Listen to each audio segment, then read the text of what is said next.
You know those magicians from like back in the day or like those olden movies where they're always like, nothing in my sleeve, nothing in my hat, nothing in my pants. Well, in this effect, cards won't be coming out of your sleeve, hats, or pants, but as soon as you rub one out, an ace will appear. On your sleeve, obviously, right? Once you rub a card on your sleeve, then the ace will appear. Ugh, I don't know what you're thinking. And not only can you do this once, but with all 4 aces. Let me show you how. Growing up as a young magic man, people have always asked me, hey Vineet, do you keep cards up your sleeves? And just because one time cards went flying out of my sleeves, it's now a never-ending question. But here's how I answer them. I give them this example. Let's say we have a deck of cards and I riffle through the side and we stop right around here. And we have the 9 of spades. Now, regardless of if the card's the 9 of spades or if it's the jack of hearts, if I rub the card on my sleeve 5 times, 1, 2, 3, 4, 5, we always end up getting an ace, right? That's pretty cool, pretty impressive. But now how do we get the second ace? The second ace the same way as the first ace. We take the card, rub it on our sleeves 5 times. So 1, 2, 3, 4, 5. And the second black ace appears. But now once people see the 2 black aces, they immediately want to see the 2 red aces. So if you rub these together and spread them apart, we get the 2 red aces, which is, I gotta say, really cool in my personal opinion. But no one's ever satisfied with just what they got. They always want to see more. They always want to see the aces that disappeared now. So if we take this, give it a bit of a rub, we have 1 black ace, and the second black ace, 2 packets together, rub, and the 4th ace appears right off the cuff. Boom. What up, crew? It is Magic Monday, and this is your place to learn magic, master performance, and captivate audiences. For those of you who don't know me, hey there, my name is Vineet, and I describe myself as someone who does magic sometimes for people and then shares a lot of it online. Yeah, that's pretty accurate. And to give you a little bit of background on this effect, it's known as Aces Off the Cuff, and I believe it's from the Card College Series Volume 2. Now, before we dive right into the tutorial, make sure you smash that like button, hit subscribe, get ready to share. Now grab your favorite deck, and let's do this. First things first, I'm the realist, so I'm gonna be real with you right now. It did take me a bit of time to get this trick down. I would say maybe about a week's worth of practice. And I think it's 100% worth learning because it's just so much fun to perform. It does feel kind of stressful at first getting all the tedious moves down, but it's so much fun to perform. So that being said, it does require a bit of a setup as well. And of course, I'm sure you think it's with the 4 aces, and that's exactly what it is. You're gonna take the first ace, the ace of spades, put it on top face down. Then you're gonna come here to the bottom of the deck. We're gonna remove 2 cards. You're gonna take 1 ace, put it face up on top, or on top of the face up deck. You're going to take the next ace, turn it face down, and put it on top of the face-up deck. Then take an arbitrary or random card, put that face down as well. Then take the ace of clubs, put that face up, and take the next card and put it face up as well. So going from the top of the deck, bottom of the deck to the top of the deck here, we have random card, ace of clubs, random card face down, red ace face down, red ace face up. Then you're going all the way, then you have this ace of spades that's facing the same direction as the rest of the cards. And now you're set up and ready to go. A lot of this trick is also kind of incorporated with the story, so that's why I kind of added in the idea of people always ask me, hey Vineet, do you keep cards up your sleeves? And of course, feel free to use that whenever you're performing this, but focus a bit more kind of on story when you're doing this card trick. That makes it a bit more easier to follow and a bit more fun to watch, just because people have something they're listening to versus, just random things appearing here and there, random aces appearing here and there. So you have that story down.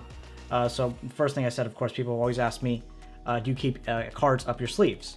And when I say that, I like to give the deck a false cut whenever I'm explaining the story, just so people think it's being mixed up. And very simple false cut I like to do is I cut off about 1/3 of the deck. We're using a swing cut, holding the deck in a battle grip, move it to my non-dominant or left hand. Then I cut about another 1/3, move that over, catch a pinky break. I take this packet now, put that down, take the middle packet that I had to break, put that down, and put that down. Up to speed, it looks quite believable, but it doesn't mess up the order of the deck whatsoever. Right, so now that that's done, you've started off with your story. People always ask me, do I have cards up my sleeves? So I show them this card trick. I'm going to give you this example. First thing we're going to do is a slip force. So, and it's not really a force, but it's based off the same concept of a slip force, where you riffle through the side of the packet, right? You're holding the deck here, riffle through the side of the packet. As you riffle through, people are going to call out stop wherever they call out stop. Your focus is going to be to bring them to this card that they've stopped at, the face card. So you say, okay, let's just say when to stop. Let's say right around here. As you do this, you're going to use a slip force. So you're going to slip this top card to the top of the packet like this. So slow speed, we're doing this. you grab all the cards, slip that top card onto the rest of the deck. And you want to make it seem very seamless. So I was actually talking to one of my Underground Club members, and he recommended this idea of riffling through, and whenever a spectator calls out stop, pull it out sideways like this, and then let that card kind of slip on. So up to speed, someone want to stop right around here, and we're showing them that card. And you see the ace got slipped to the top of this packet. So first thing, of course, you need to know is the slip force, and that's a good thing to start off practicing. It's a lot of fun to do, by the way. Great force. Use it whenever you can. So that's the first thing you do. And now you say, let's say, for example, you stop or you select the card, the 7 of diamonds. And as you say this, you say, it doesn't matter if you select the 7 of diamonds, you divert their attention to this card. And as you're diverting their attention to this card, you need to grab a pinky break underneath this top card, which is the ace of spades. So you can select the 7 of diamonds, and at this point you've grabbed that card. I like to do a pinky count here. So by the way, if you don't know how to do the pinky count, I'm not going to go into too much detail in this video. I have a link on the screen, you can check it out. But what you're pretty much doing is using your pinky to push down on this packet and pop up that one card. If you're not comfortable doing that, I would highly recommend doing it that method. But if you're not comfortable doing that, as their attention is on this, you can push off that top card and pull it back and grab a pinky break that way. But I'm going to tell you that's going to make your life a bit harder as we progress through this trick. So you grab a pinky break under that top card, you're showing them this, and now you're coming back saying either, it doesn't matter if you pick this card, you come back, and now you're going to pick up this card that you have a pinky break under with this top packet. So it doesn't matter if you pick this card, you bring that on top of this here, and then you flip this packet over using this packet. That gives you reasoning behind why you're doing something. So here you bring this back, doesn't matter if you pick this card, grab that card really quickly, and then use this packet to turn this packet around. Again, everything you do in Magic has to have some kind of purpose. So the purpose here is that you're bringing it back, and as far as the spectator is aware, you're bringing it back and turning it over, but you want to make, and that's exactly how you want to make it seem, but you're actually bringing it back, picking up the ace, and then turning this over. And it doesn't matter if you select this card, that's what you say. And at this point, you have the ace of spades already here.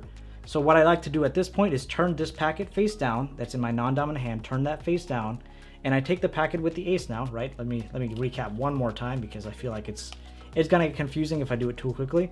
So I show them this card. You could have picked this card, get that pinky break. You could have picked this card, grab the card, flip it over, or you could have picked this card. And as you show them this card, turn this hand face down, and you haven't shown them the front of this yet because that's the ace. So you say, I'm not going to rub it on my sleeves now 5 times. I just like to use 5 times because it gives me enough time to get the pinky breaks. So I do 1, 2, 3, 4, 5. And as I do that, I get a pinky break underneath this top card here. So 1, 2, 3, 4, 5. And look at that. It turns into the ace. I turn both hands face up. And I say, people ask me for one ace. When I show them one ace, people ask me for the second one. So now I'm going to take this packet, turn it face down onto this hand. And now I say one ace. Now people ask me where the second ace is. So I'm going to get the second ace the same way, and then I turn this face up, same way that I got the first ace, and I point to this ace. Again, reasoning behind why you're doing this, you're turning this over and showing it to the people. Now when you lift up, you want to make sure you lift up above the break, which by the way, above the break you have the ace of clubs. You lift up, and you want to make sure you don't show the people, or you don't show your spectators this card. So as you're lifting up, you go directly to your sleeve, and I go underneath my sleeve.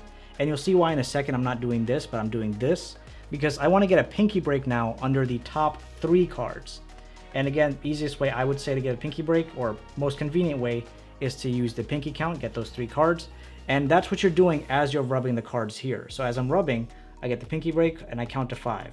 Again, counting to 5 just gives me time to get the pinky break. So I'm rubbing 1, 2, 3, 4, 5. I've got my pinky break and I come and show, now I have the 2 aces.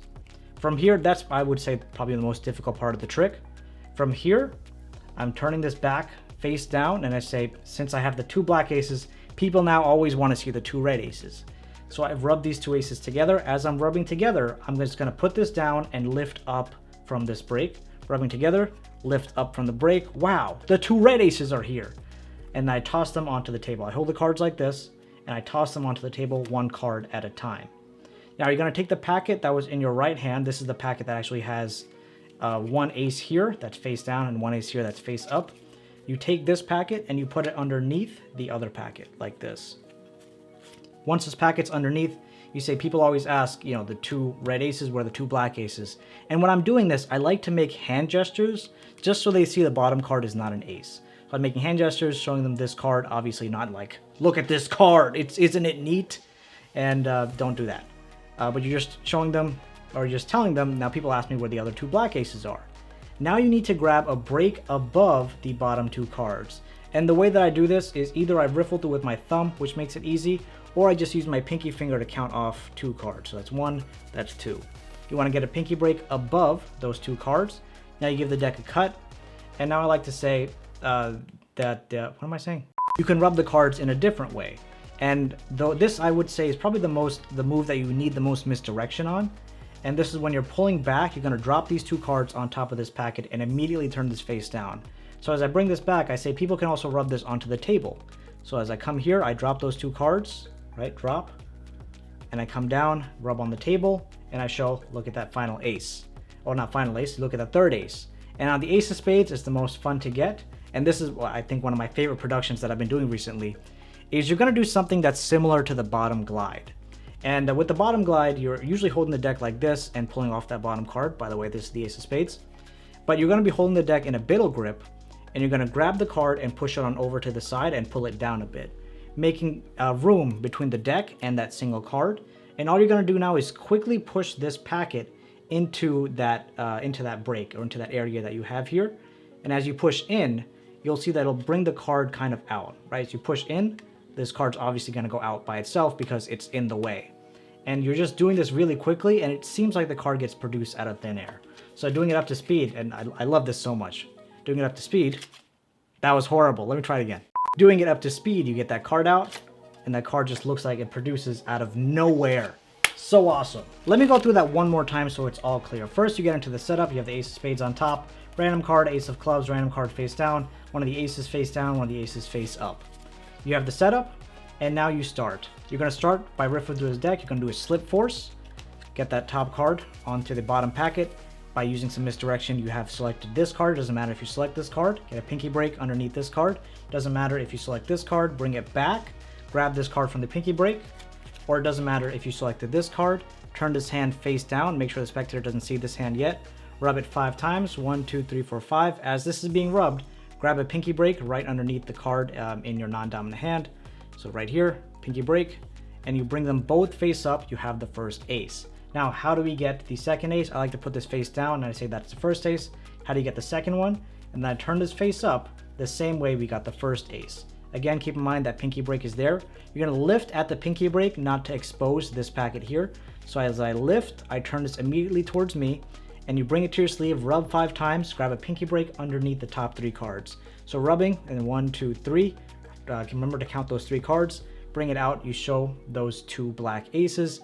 And then you say, people always ask me, there's 2 black aces, how do you get the red aces? Make the black aces face each other, give them a rub, grab above or right underneath this break now where the pinky is, and then you could show the 2 red aces. Pretty nifty. You put them down on the table. Your right hand or your dominant hand is now going to have the packet with the aces. Make sure that packet goes on the bottom. Then you grab a pinky break above the bottom 2 cards, which if I can do that right now, and you have the ace here. Now you're going to have to use some level of misdirection to tell people that the cards can be rubbed in any which way. So if I take it, rub it face down on the table like this, and I show the card, it turns into the other ace. And the way to produce that last ace we talked about, bottom glide move, grab, move over to the side, make some space, push forward with this packet between that packet there, push out, and the last ace appears right off the cuff. I'm not gonna lie to you, this will require some practice, but I guarantee you'll get it down faster than me. And if you wanna check out more tricks that require a little bit of practice, click on this video right here, and you will need to practice a little bit, just a bit. All right, yo, thanks for watching, love you, see you in the next video. Here's the deck, drop.